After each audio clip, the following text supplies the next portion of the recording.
The Wuhan coronavirus is spreading all over the world. Hong Kong, with close proximity to mainland China, has a surprisingly mild outbreak. When SARS broke out in 2002 to 2003, the Chinese regime claimed that there were 5,327 cases of infection and 349 deaths in mainland China.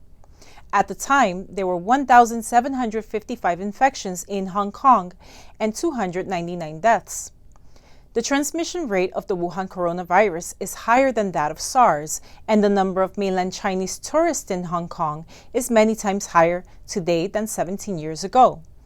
Given such context, Hong Kong was predicted to have the biggest outbreak outside of mainland China. But to date, there are 162 infections and 4 deaths in Hong Kong. Of the 162 people infected, many came from the mainland. Of the 4 dead, 3 are elderly, 2 males and 1 female between 70 to 80 years old. Compared to the past, there have been less mainland Chinese visiting Hong Kong due to recent pro-democracy protests. But according to statistics from the Hong Kong Tourism Board, the number of mainland Chinese tourists is still very large.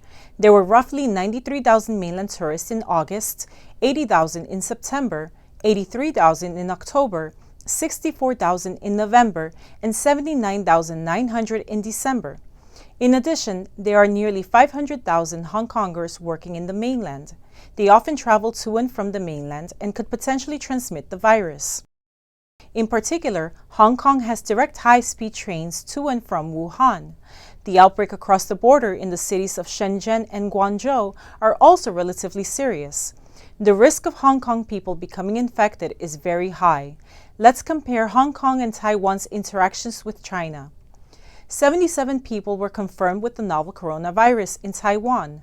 Taiwan has about 100,000 mainland tourists per month, while Hong Kong has about 100,000 daily. But the number of people infected in Hong Kong is 162, which is only 2.1 times that of Taiwan's total infections. Taiwan has been praised for its swift and effective methods at preventing the virus from spreading. Comparing with the United States, the number of mainland Chinese tourists to the United States in 2019 was about 5,100 people per day.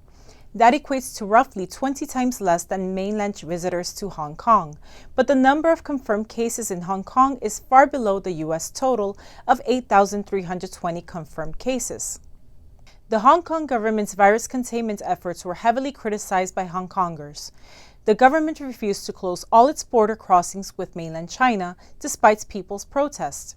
Few preventative measures were put in place. What allowed Hong Kong to remain relatively unscathed? Last November, intense clashes broke out between police and student protesters at the Chinese University of Hong Kong as the former besieged the campus with rounds and rounds of tear gas.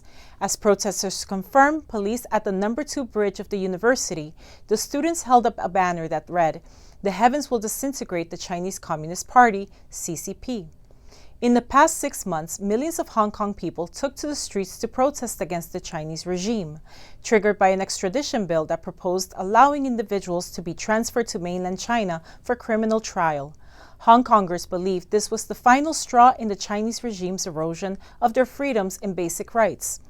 They stood at the forefront of the battle against authoritarianism with their slogans, "Free Hong Kong, Revolution Now," during the anti-extradition bill movement. Signs with the message, "The heavens will disintegrate the CCP," could be seen throughout all the streets and alleys in Hong Kong.